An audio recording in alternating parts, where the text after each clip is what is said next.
our purpose isn't to predict, it's to provoke you, to provoke your insight, your aha. And once you have an insight, you can't go back. You can't go back. You can't unsee the insight. So foresight, insight, action, kind of simple, very powerful model. And it goes out again to the fact that it's easier to look 10 years ahead than it is 1 or 2 years ahead. So once you get your bearings and you think future back, you're in a much more powerful position to deal with the crises of the moment. Hey, it's Rocky. Welcome to Richer Soul. Today's guest is Bob Johansen from the Institute for the Future. We're going to have a very interesting conversation.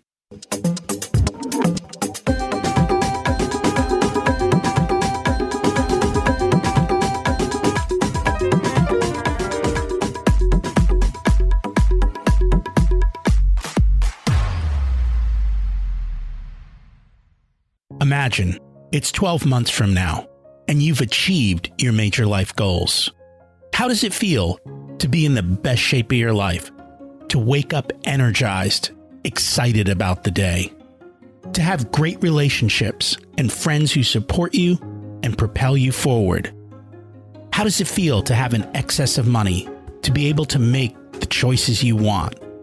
To be fearless and open to trying new adventures? Imagine being connected to the universe and it providing everything you desire. It's possible over time, and your past does not dictate your future. The only thing holding you back from this vision is you. It's time to take control of our thoughts and use them to our advantage. Welcome to Richer Soul, where we achieve our dreams and bring balance to health, wealth, relationships, time, and spirituality. If you have not had a chance to listen to episodes 1 through 9, I encourage you to go back and listen to the framework behind Richer Soul and how to create the life of your dreams. You can also find all the show notes for this episode at richersoul.com. While you're there, you can sign up for a monthly email where I share the best articles I read this month, let you know about upcoming episodes, and share a little wisdom. You can also listen to coaching calls under the Coaching Calls tab. I also share the most interesting articles I read every week on Facebook at facebook.com/Richer Soul. And there's also a Facebook group where you can ask questions and interact with other listeners. Today, we have a special guest to join us for a couple of minutes before we get to our episode. It's my audio engineer, Simeon Harris. He is the person who's been with me since the beginning and always ensures that I and our guests sound amazing. Welcome to the show, Simeon. It's great to have you join us today. Yeah, thanks for having me on. So can you just share a little bit about your background? How old were you when you started editing the show, and what prompted you to get started? Yeah, so back when I was around 10 years old, I was doing voiceovers for different projects or advertisements and such. And it's hard to find any young voices that are actually like kid voices, rather than adults trying to make a kid voice. So I did pretty well there since I had a young voice like that when I was 10. And my dad, Jonathan Harris, who has been on this podcast like twice now, he had been helping me with my voiceover work and helping me to keep going and help with finding coaches. And basically, when I recorded myself, I used a software, Adobe Audition. Over time, I kept playing around with the software. I'm like, wow, there's so much more I could do in this. And then I could realize I could just cut out audio from different voices. I could change the voice if I wanted, make it sound deeper or something. I'd have fun playing around with it. And then my dad, who was friends with you, knew that you were starting a podcast. And I don't remember exactly how it went, but basically my dad said, hey, my friend's starting a podcast, and maybe you'd like to try edit it for fun. So I was like, yeah, sure, that sounds like a lot of fun, because then I could practice editing for real people. And then after the first episode, I kept going with all the next episodes on this podcast, and that's how it's all started. And that's amazing that you started at such a young age and that you were actually able to provide a quality product. No one has ever complained about our production quality. Now, sometimes, our guests don't have the best microphones or they don't show up with everything, but we've done our best with that. But I always get compliments on how amazing our audio quality is. So what have you learned from listening to over 200 episodes? I've definitely learned a lot from editing over 200 episodes. Since you were the first podcast that I ever started editing, I was pretty much learning as I was going, editing your podcast. Me editing a podcast 4 years ago versus now, I'd say now I'm editing about 3 or 4 times as fast. And of course, it all depends on what a client needs in their podcast, whether it be removing the ums and uhs, background noise removal, or adding in intros and outros, etc. But I think that learning about having a deadline to finish something by, because this podcast is weekly, having pressure, thinking, okay, I gotta get this done by the end of the week. If not, then that's gonna be bad for the podcast, and that this podcast depends on this episode being finished by the certain time. I'm really happy that my dad saw that I could do something like this editing, and he put me in this situation where I have to get something done by a certain time. Also, while editing the podcast, it's always fun to just kind of listen to what the guest is saying and hearing his stories and such. I think that's pretty entertaining, and I sometimes get to learn about financial stuff, which is good. But it's cool to hear from all the diverse guests that you have on this podcast. That's impressive. So what else do you do besides podcast editing? Yeah, so as I said earlier, I did some voice acting before the podcast editing I do now. When I first started, one of my first coaches was a voice actor, Carrie Olsen, fantastic voiceover artist. I was on multiple platforms and websites where people could hire me from there. I wasn't too serious about it at that time, although I do really wish I was, because back then when I had such a younger sounding voice, there's such a huge demand for young voices. As I got more into editing and I got more clients for editing podcasts, I slowly drifted away from voice acting. I definitely plan on getting back into it. In fact, I'm currently making a new demo reel. Now that I'm pretty familiar with the software that I use, the past few months I've been dabbling with some sound design where I create sounds or I put together sounds for a video. Not too long ago, I did some work for a video game where I created sounds for it, whether it be like gunshots or footstep sounds, explosions, etc. It was a shooter game.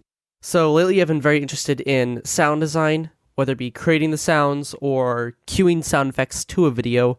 I especially like adding sound effects to little animations or movie scenes. In fact, what I did recently is I got a popular Spider-Man movie scene and then I muted everything and then I added in all my sound effects. I'm pretty proud of it, but hearing it back again though, I find a lot of issues.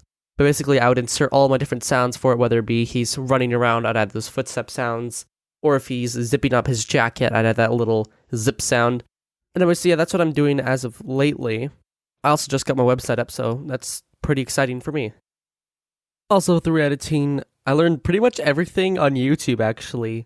I would just look up how to remove background noise in Adobe Audition, and then I'd find some good tutorials. One guy that I do recommend, he goes by Mike Russell.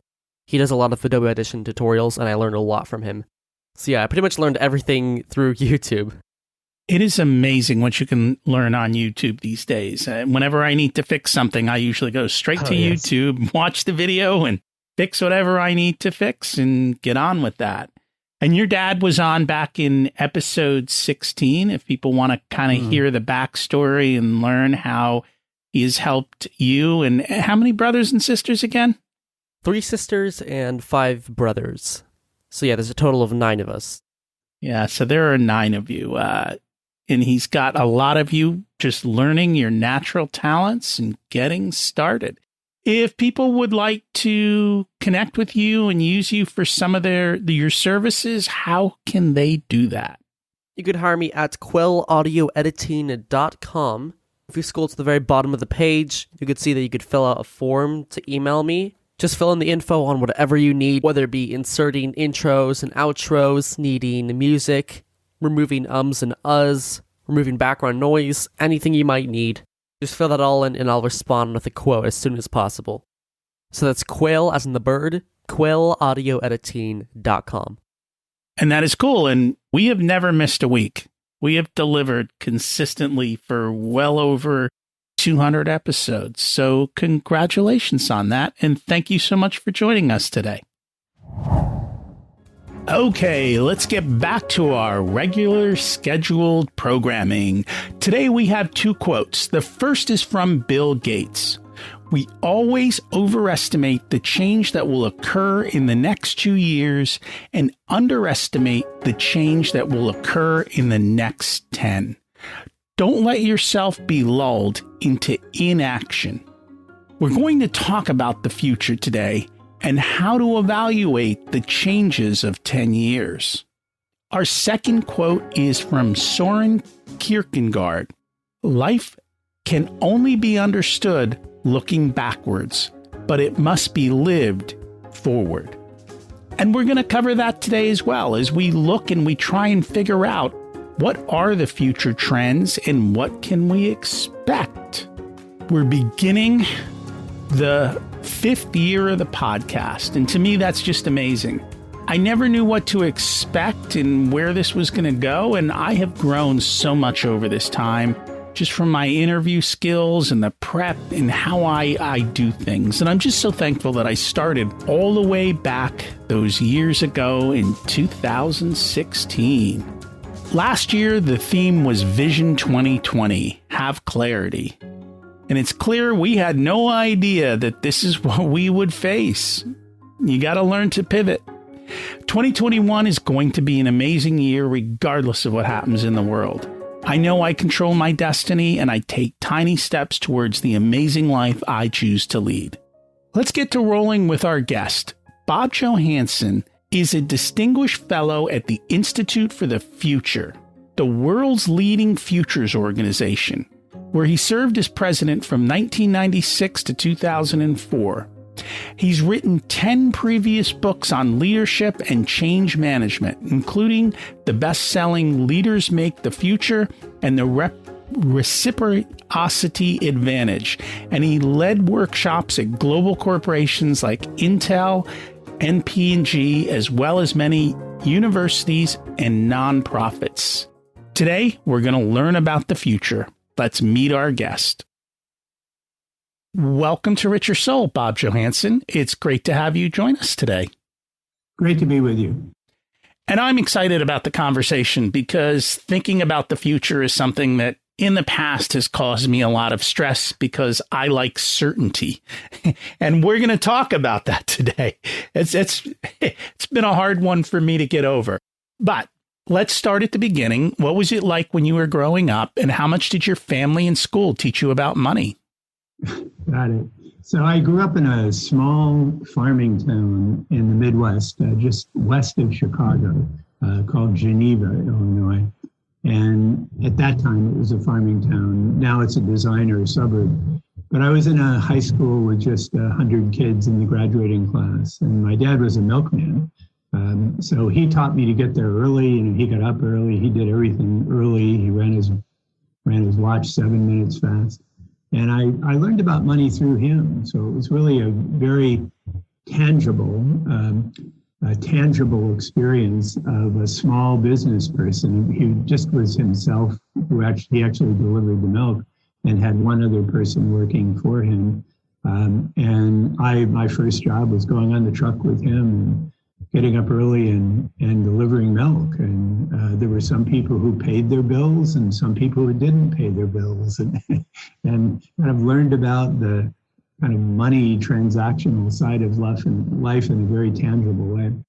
That must have been a very different time. I mean, that whole concept of having milk delivery is, for a lot of people, I don't think they even knew that it happened, especially our younger generation.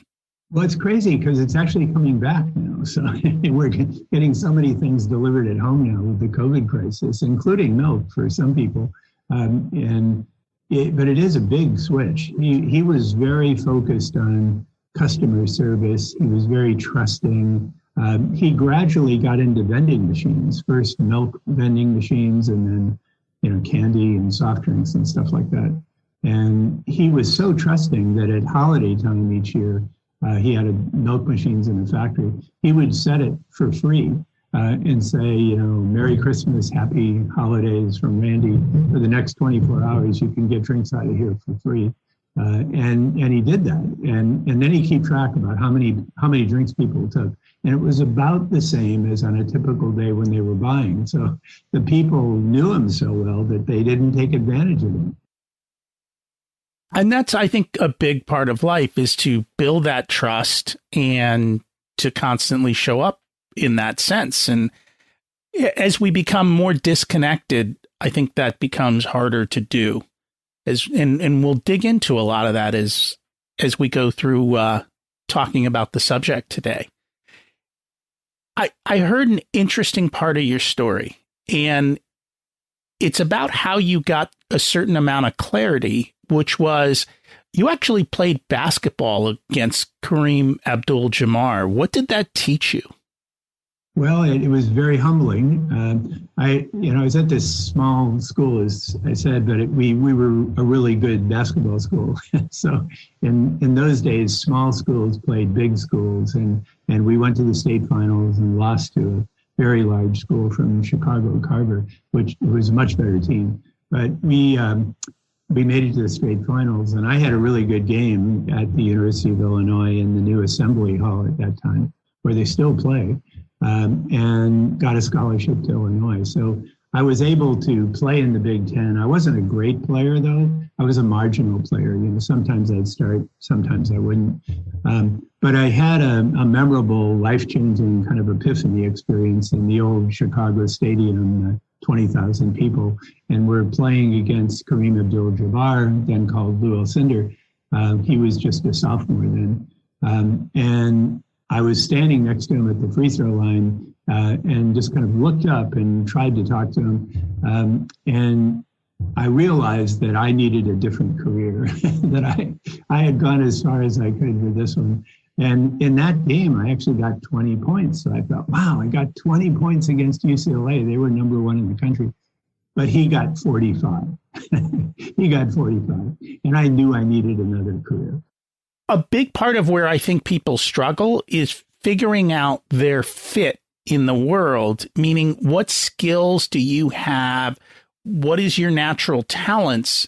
And then where do they fit best into the world? And I think part of what I'm hearing you say is you realized when you look at someone who's great like that, he's got a much better fit to basketball than you did.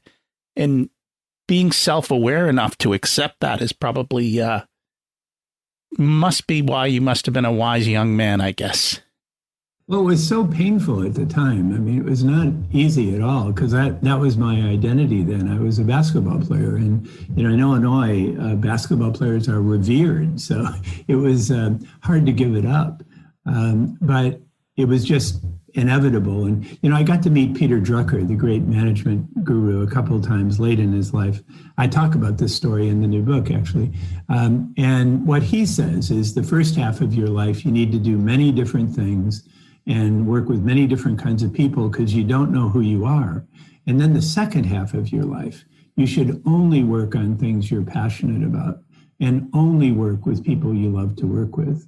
And I found this inspiring because he was 94 at the time. So that means halfway point in your life is roughly 50. And for a lot of us, we don't know what we're going to do or what we want to do early in life. And what Drucker said was try many different things. He had 6 different careers before he became the professor that he's revered for and the author of all these Harvard Business Review articles. And that message, I think, is so important for all of us. I was lucky because I found my kind of calling, my clarity early in my life, maybe in my 20s. But, I tried and failed on the way to get there. That's very wise advice because when I grew up, nobody ever said that. It was always like, and even today, I think we do that to kids. Like, what do you want to be? Let's decide in high school, go to college for that. And, we're going to stick you on this train and this track, and you're not allowed to veer off of it. But the reality is we need to just change the way we're thinking. And that comes to our book, right? Living in a categorical world or living in a post-categorical world. That's right. And we've kind of been forced into it by the crisis in a way, and it's accelerated. And I do think the kids get this concept better than we do as adults. And I think they're forced now to think in more fluid ways about identity. And, that links to other kinds of identity too, but we're talking now about work identity and the whole gig economy. And the idea of you're not going to necessarily or unlikely to work for the same company for your whole life. That's almost unprecedented now. But that fluid nature of work, that fluid nature of life, that fluid nature of identity is something that kids grow up with. And the digital world now, which I grew up with, that was kind of my second big adventure, was getting involved in the early days of the internet.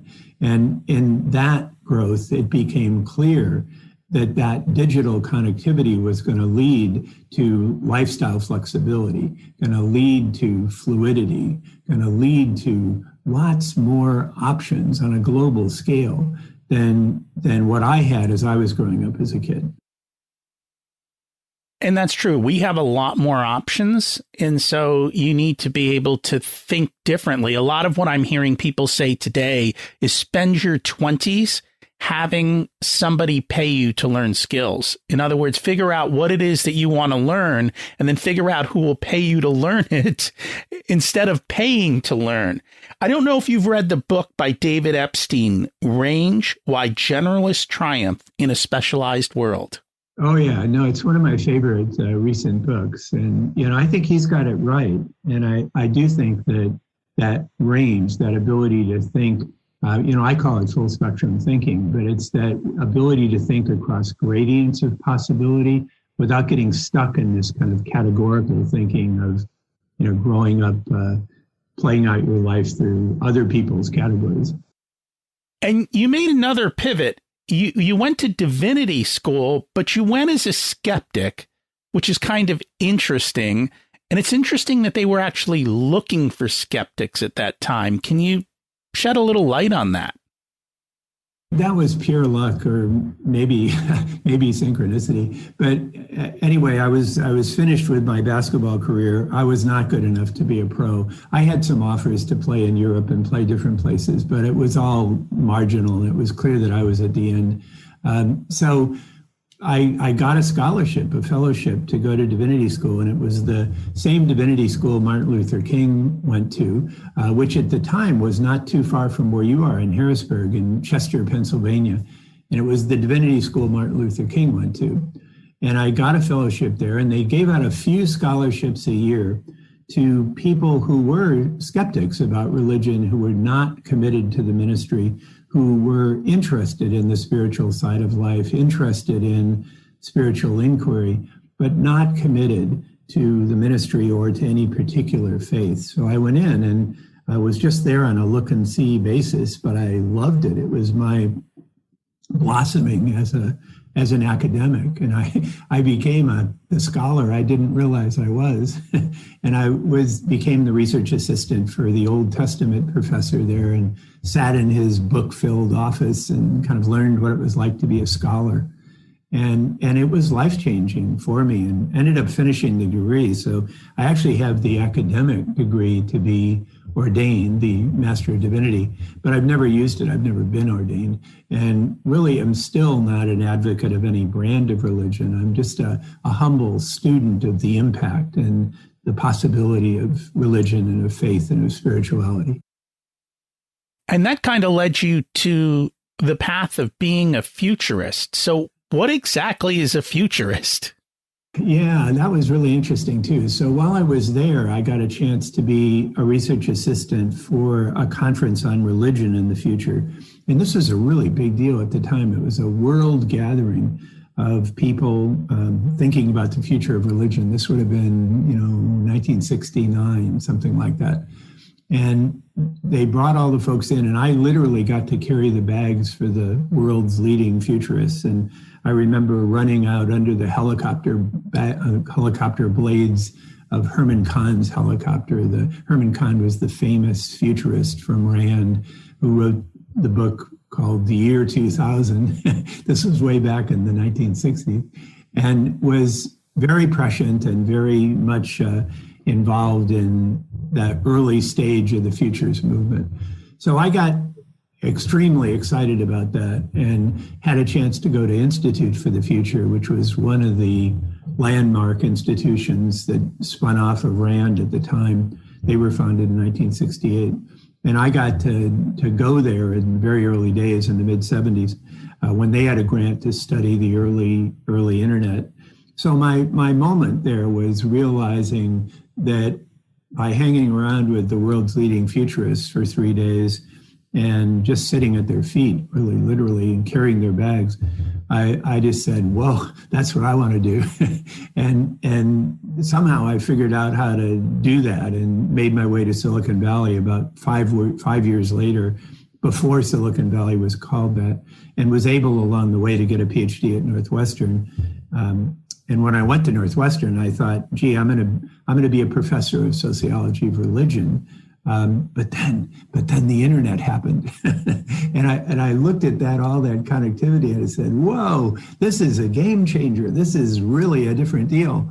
And at that time, I was one of the few social scientists who had an interest in technology like that. So I kind of got in on the ground floor of it and began studying the impact of tech on people, including how people think and how they believe.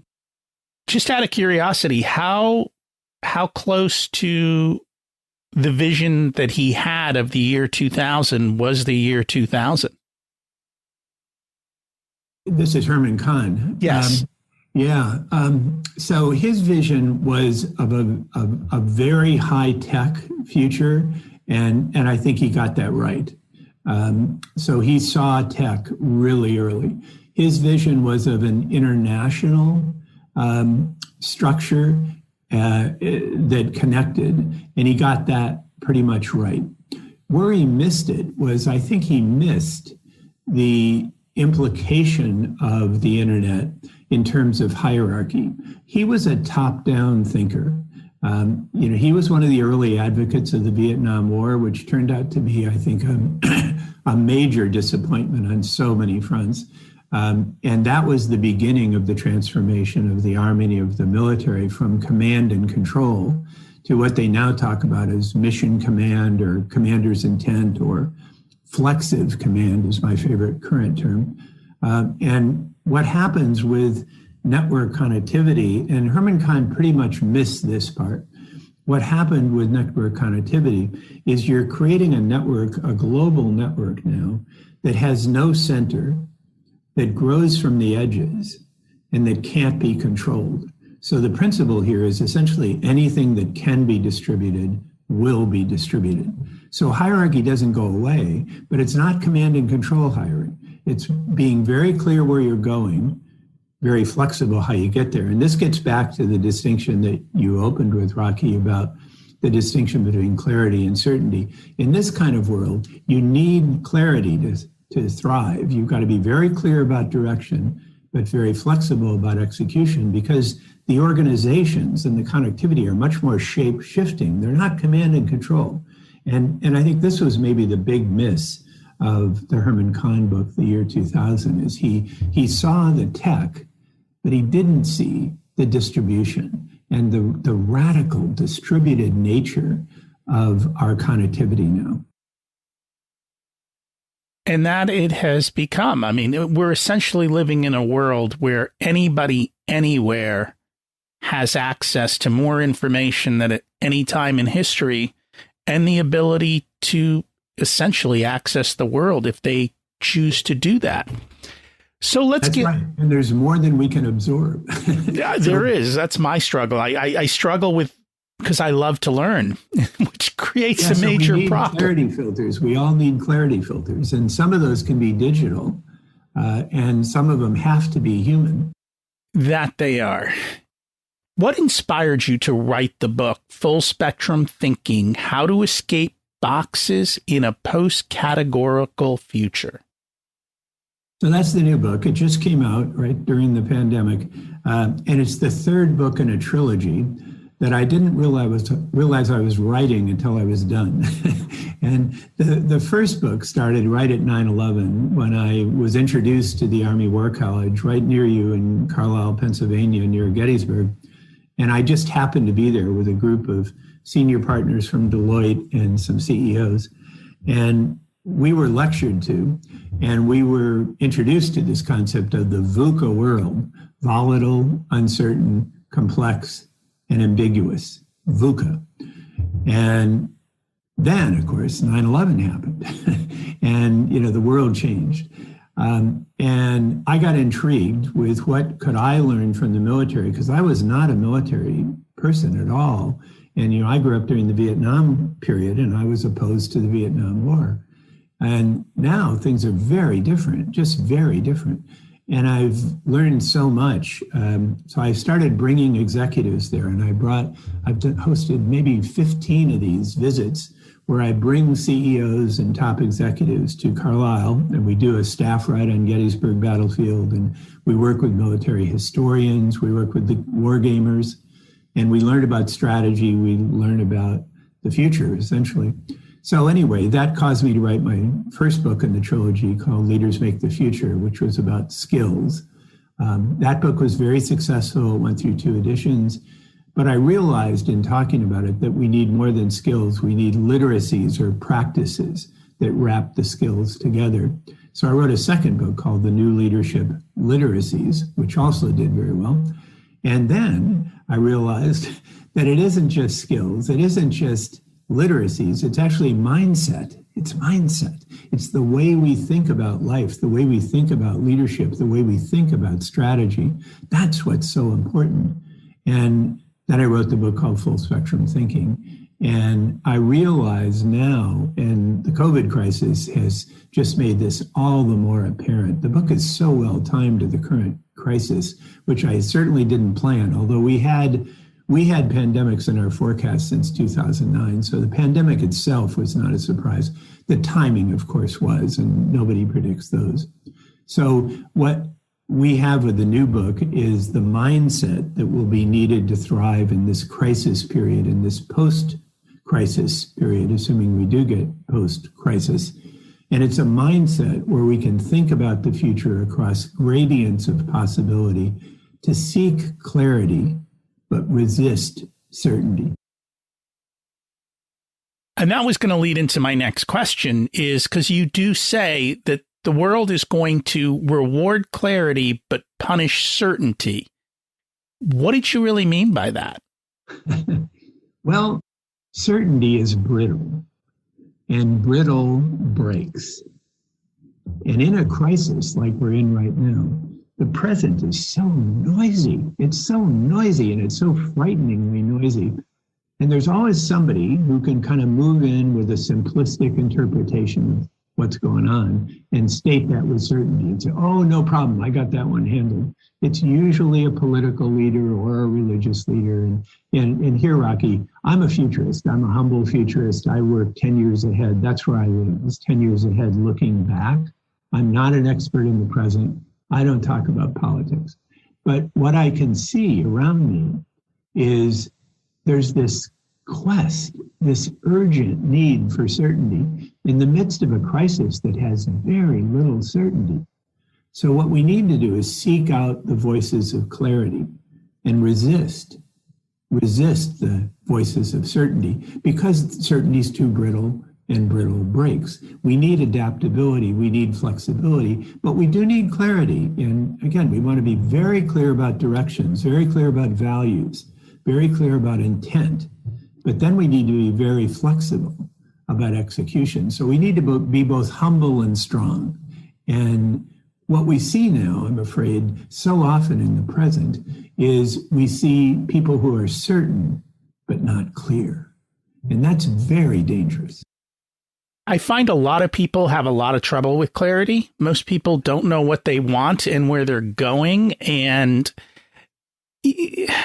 I call it just being stuck in the drift. And so a big part of what I like to do is help people to get clarity. So let's dig into a couple of these different areas and what you see is coming into the future. So right now, COVID has caused a massive pandemic.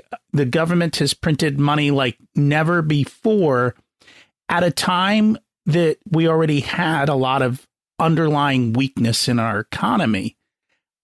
I'd love to know, like, what do you see as the future of money and how we deal with it going forward?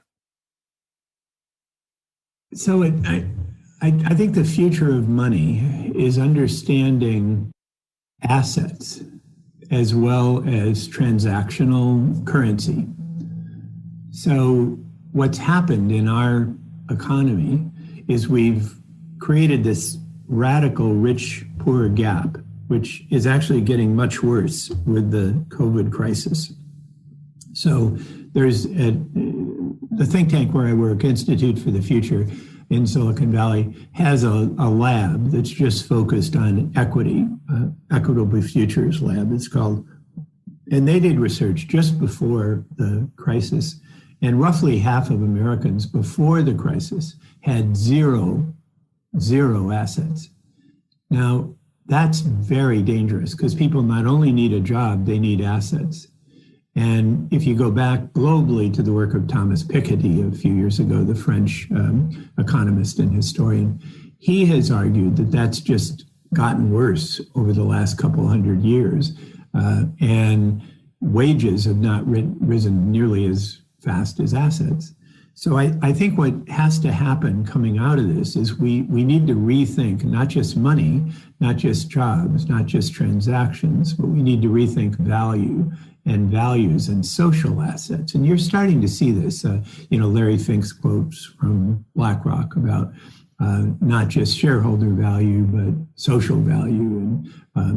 And Doug McMillon, the CEO of Walmart, who we've worked with, he's now the head of Business Roundtable, and they have a similar kind of argument they're making. So I think what we need to do urgently now is figure out a way that we can do some rebalancing of that equation. And it's going to have to be about more than money. It's going to have to be about value and understanding social assets like the air that we breathe, or the planet that we're on, or the water that we drink, education, healthcare. I mean, those are social assets that involve money right now, and they're kind of transacted, but it's not working in the current mood, and the COVID crisis is making it much worse.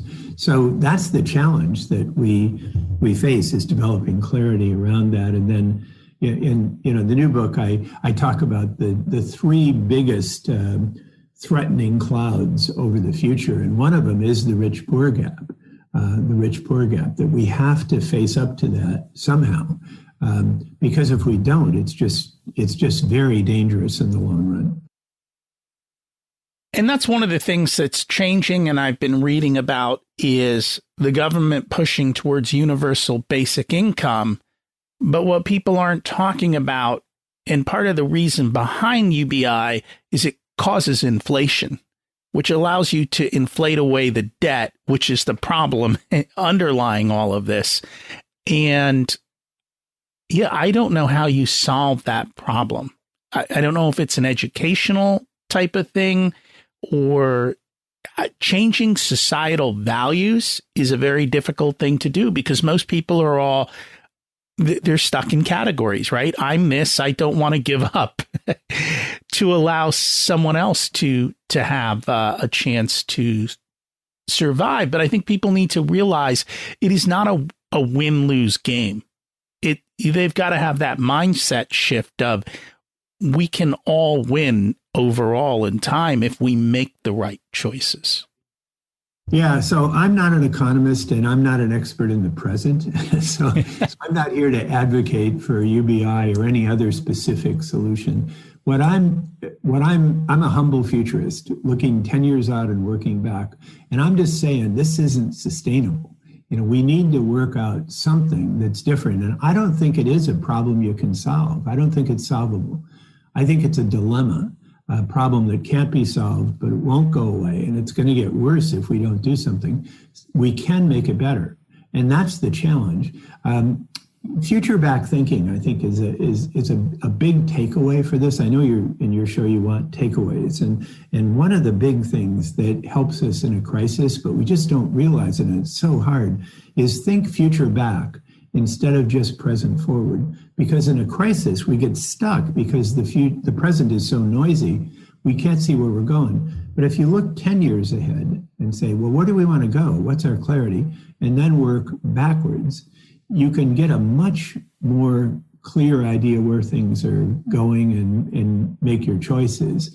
So I think that notion of future back, and we can apply that to our own lives. We can think about this personally too, but most of us just aren't very good at that, including professional futurists. I mean, I'm not that good at it for my own personal life. So it's hard to do. But think future back, not just present forward. And instead of thinking now, next, future, think now, future, next. And that small change is a change that can change your life. And it very well can. And I think one of the things that will help with the financial problems is greater access to education, which is dramatically changing. And I don't think people realize, like, I can see that future unbelievably because I've got kids and we've kind of pivoted through all of this.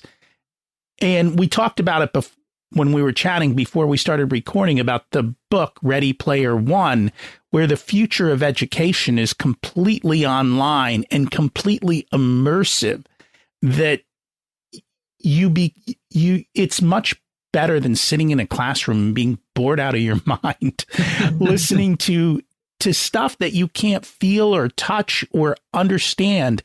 And not only that, every kid's different. They need to learn differently. And having the ability for a kid to say, I'm this kind of learner, I want this kind of experience, and touching a button and getting it is phenomenal. What do you see in the future of education? So this is the most powerful time for learning in history. There's more information out there, more insight out there, more ideas out there than we've ever had before, and we have more connectivity. What's not good is the educational institutions that we have to facilitate that learning. So right now, for young people growing up, and also for adults, there's more learning resources available than we've ever had. But the value of a college degree, the value of a graduate degree is not obvious. And the next decade is going to be a decade of truth now, where we see what is the value and how do we do this. We just did a new custom forecast that I talk about in the new book for Southern New Hampshire University, which is now one of the world's leading online universities, and they have more than 135,000 students. It's an affordable degree program. They even have a program now for refugees and immigrants. And that's public now. It's linked in the book and linked on our website. And what the big message of that is the future of learning. You know, what we think of as video gaming today, which a lot of us as parents and grandparents are concerned about, what we think about as video gaming today, 10 years from now, that's going to be the most powerful learning medium in history. In history, for exactly the reasons you're saying, Rocky. It's vivid and it's experiential. It's consequential. You can actually experience what it's like to fall without getting hurt. You can experience what it's like even to be killed without having to die. That's wargaming. That's wargaming. And the media are getting so powerful for that. And that's going to happen all over the next decade. The question is, will our schools keep up with the kids? And I don't know that. I don't know that. This homeschooling thing is so difficult.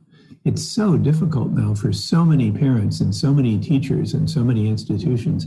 But it is going to accelerate learning. We work with Microsoft and their CEO, Satya Nadella. He said, we've had 2 years of digital transformation in 2 months.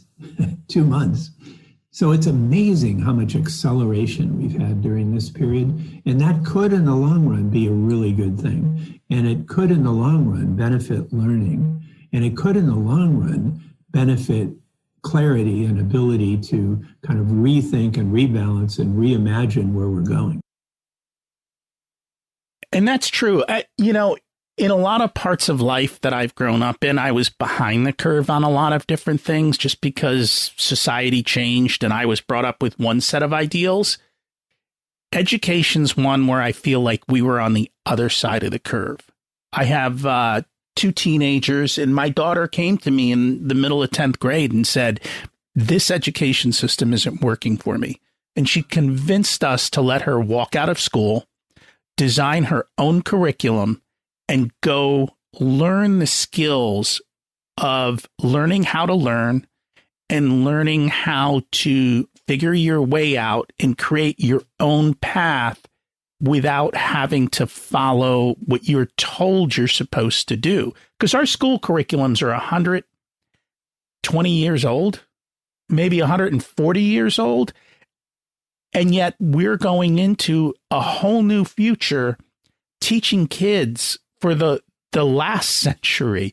And so she was actually able to go out essentially into an adult world, play with adults and learn skills of how to communicate, how to build relationships, how to figure out a path and do that. And my son, we forced him to essentially do the same thing when he finished 10th grade of, why are you sitting in high school when you can be in college? And so he got online and finished high school with 49 credits. Now he's technically a freshman, but by the end of his freshman year, he'll be, I guess, going into junior year in an engineering degree, computer engineering. So people need to get out of their boxes, right? You can only do this. And I think what we learned is stop following the rules that were written for another century.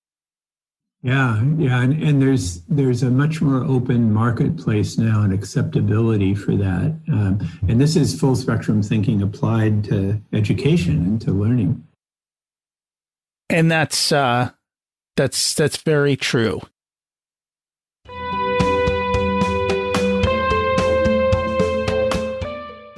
Today's episode is sponsored by Profit Answer Man Podcast. Did you know that most small business owners hate looking at their financials? It's one reason they may struggle with business success. The Profit Answer Man podcast helps them ensure they are profitable and can pay their employees and weather the storms we all have to face. It's built on the Profit First methodology of pay yourself first. The Profit Answer Man podcast is a must listen to for every small business owner and anyone who wants to help them survive and thrive. Check it out on your favorite listening platform.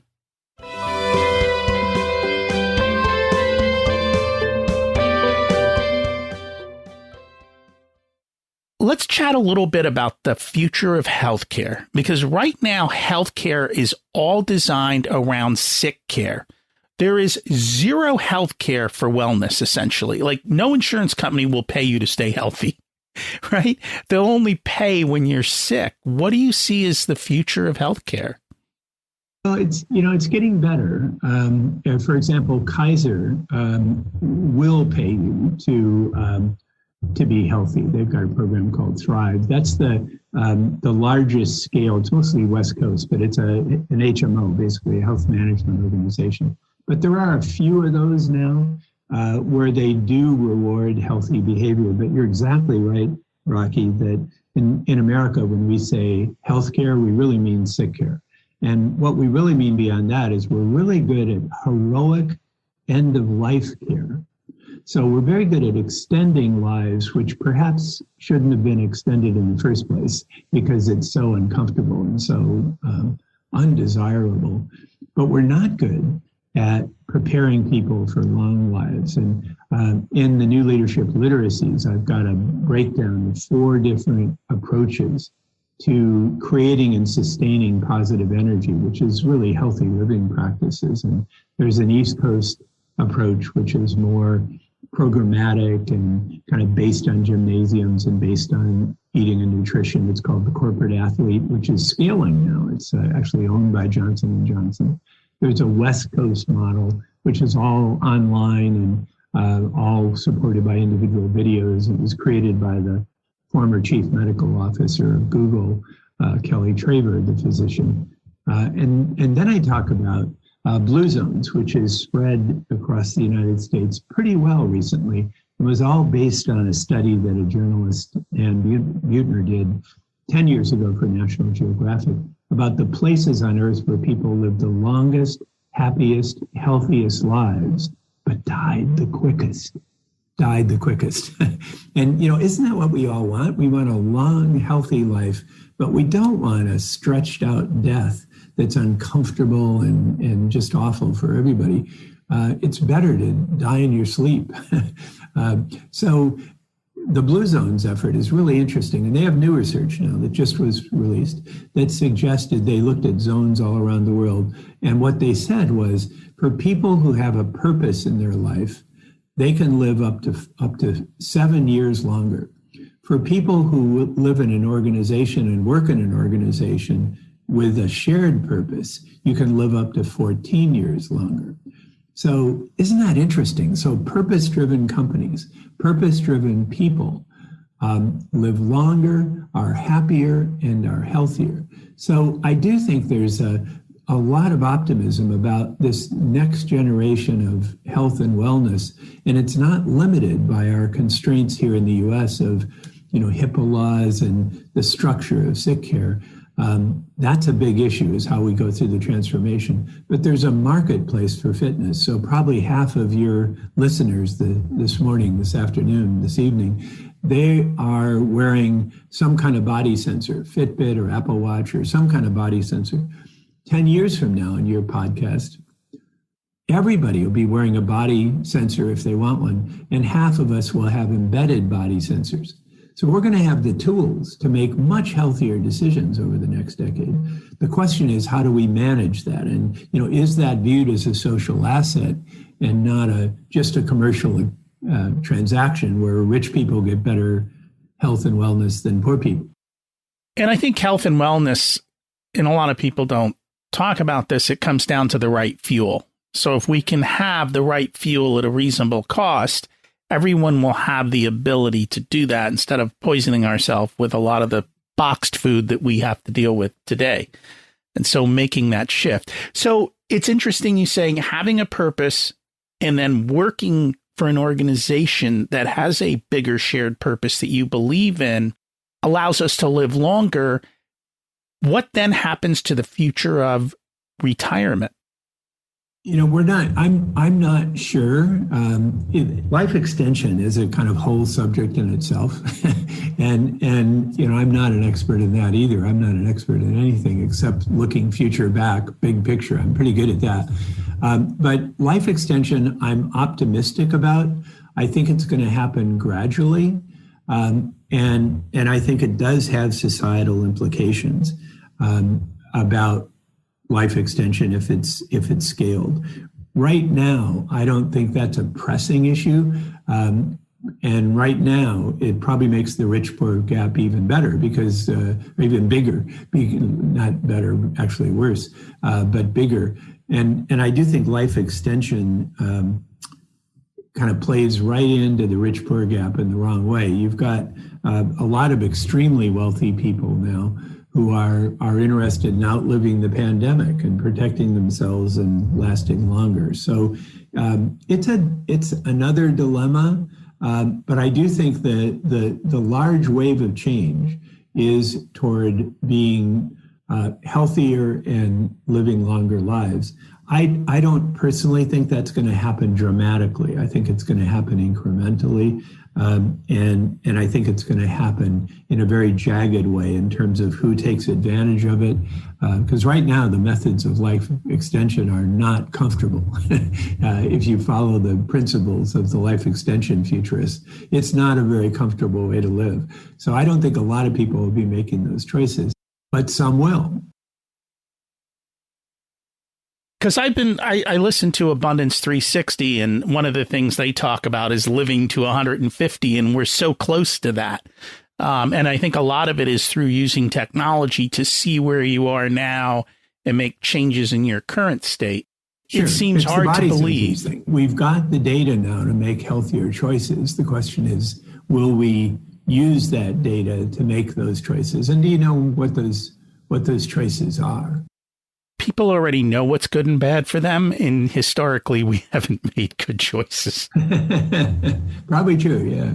Which is very true. Conceivably, it's going to be easier to make smart choices. I mean, it already is. My wife and I stopped eating red meat when we lived in Philadelphia in 1968, and it's a lot easier to get away without eating red meat now than it was then. And it's pretty obvious that red meat is not a good thing for the planet or for your body in large quantities.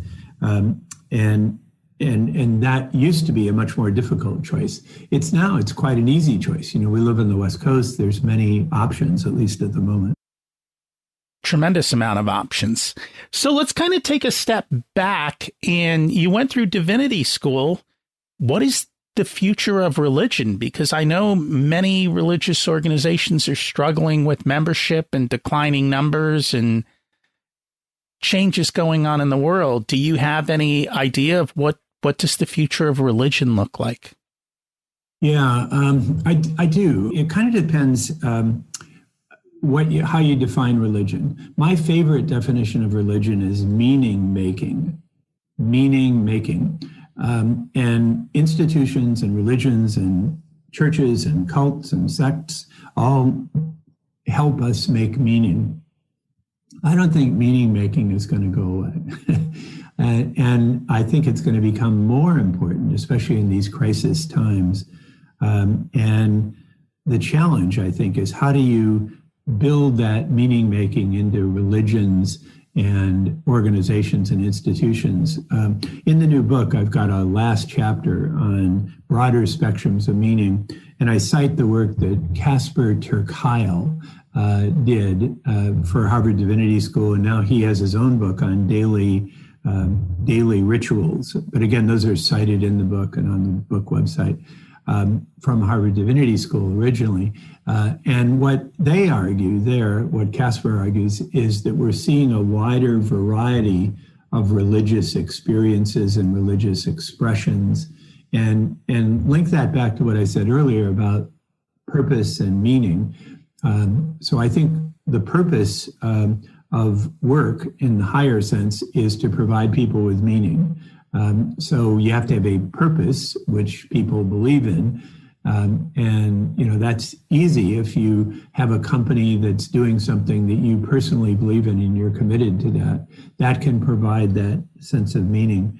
I think that the question is, will institutional religion survive? And this is similar to the question of institutional education, but religion's not required. Where public schools are required, religions aren't. And many of them are experiencing problems, including, especially with kids. So in the book, in that chapter, I talk about a custom forecast we did for the Episcopal faith 10 years ago. And the Episcopal faith has this wonderful concept of discerning questions, which are questions that can't be answered with a yes or no. And faith structures that help people wrestle with discerning questions and then find their own purpose, find their own meaning, find their own clarity. Those kinds of organizations will not only continue, they will thrive. A lot of the big institutional churches, I think, will struggle.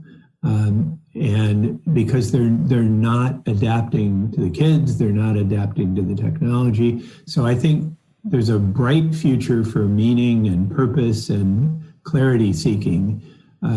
There's a very questionable future for organized religion. So we're no longer, as I look at the whole big picture, you're no longer telling people what to do.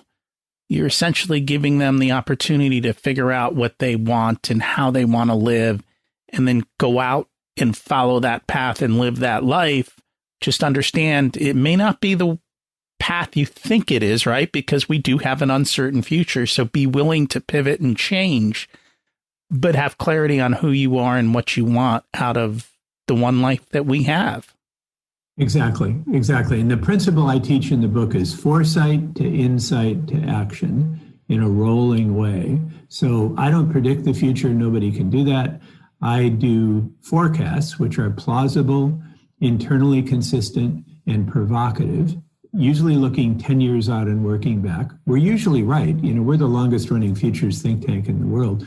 So over 50 years, 60 to 80% of our forecasted futures have actually happened. So we're usually right.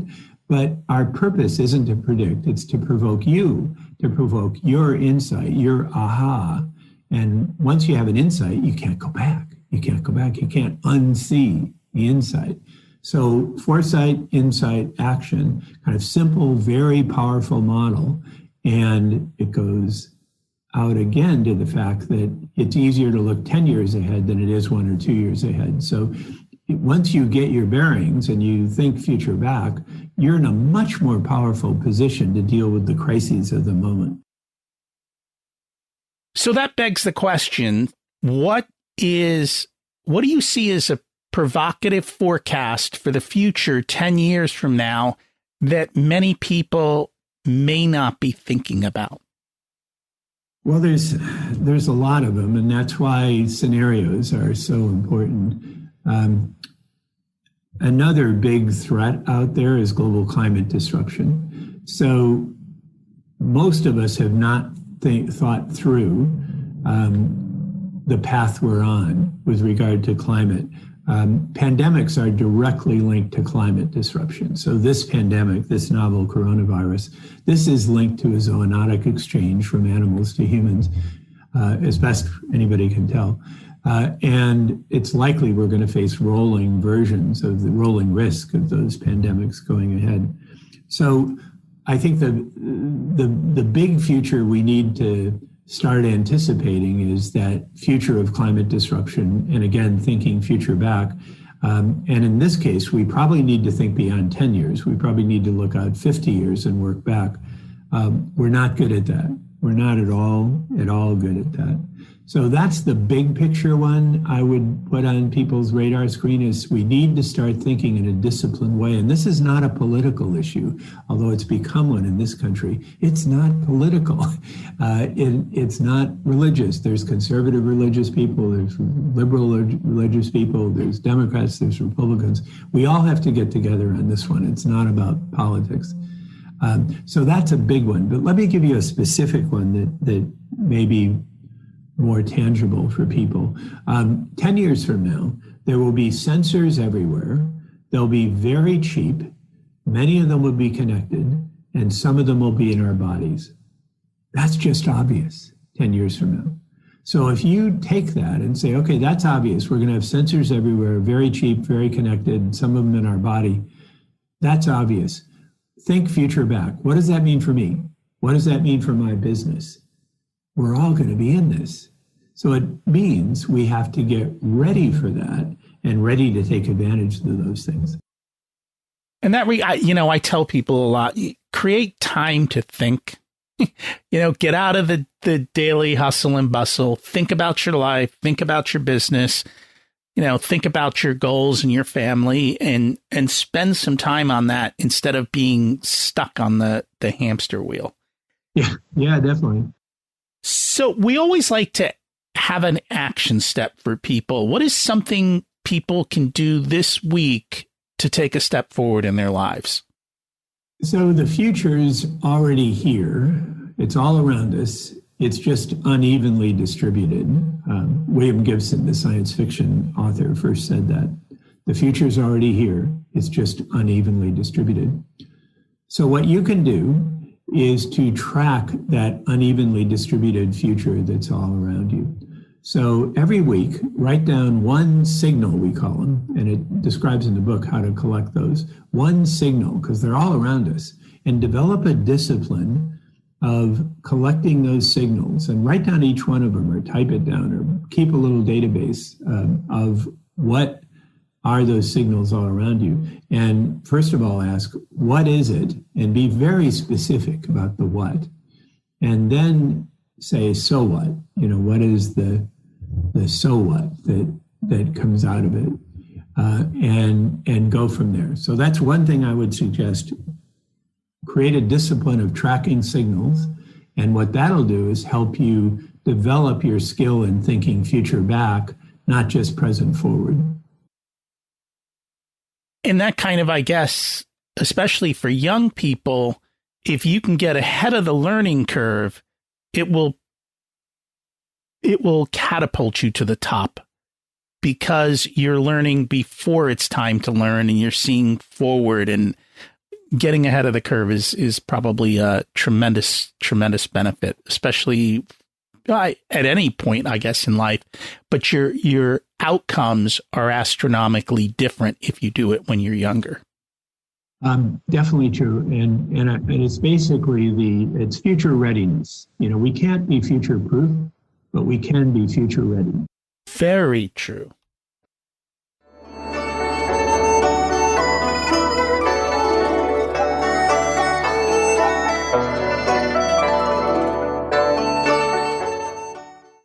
It's time to learn the secrets of life. What's your secret to living an abundant life?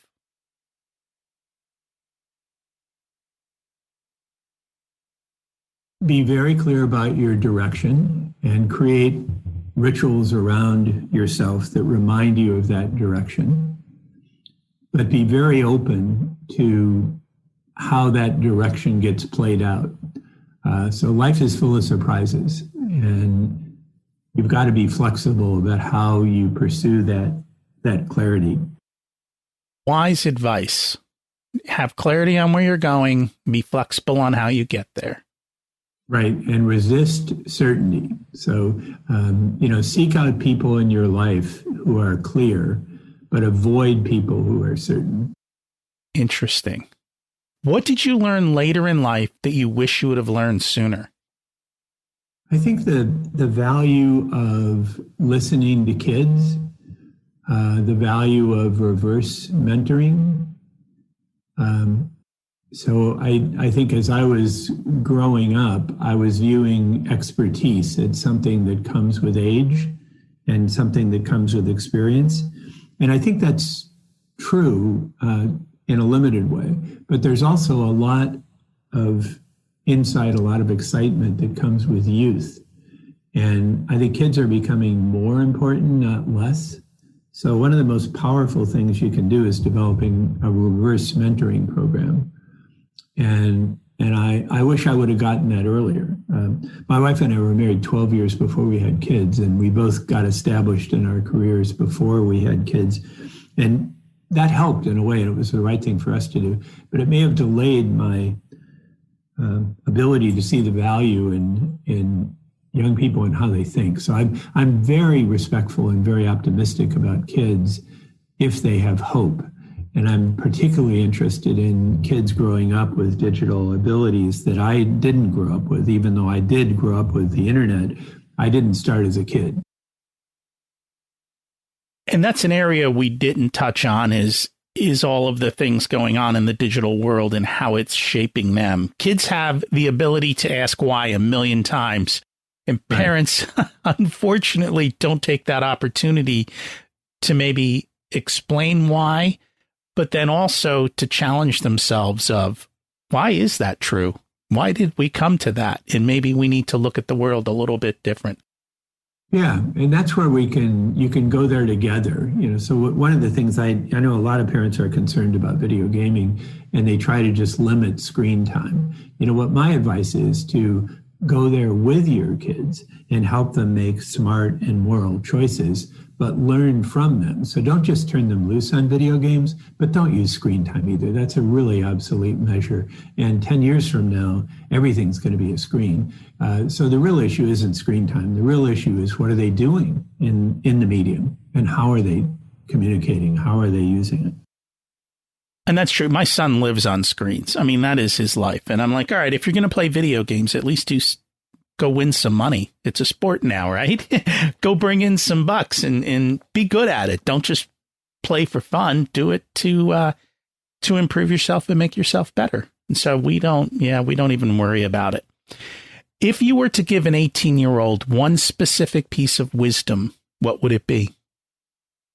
An 18-year-old? An 18-year-old, right? They're just starting out in life, getting out and finish their schooling, or their first part of schooling.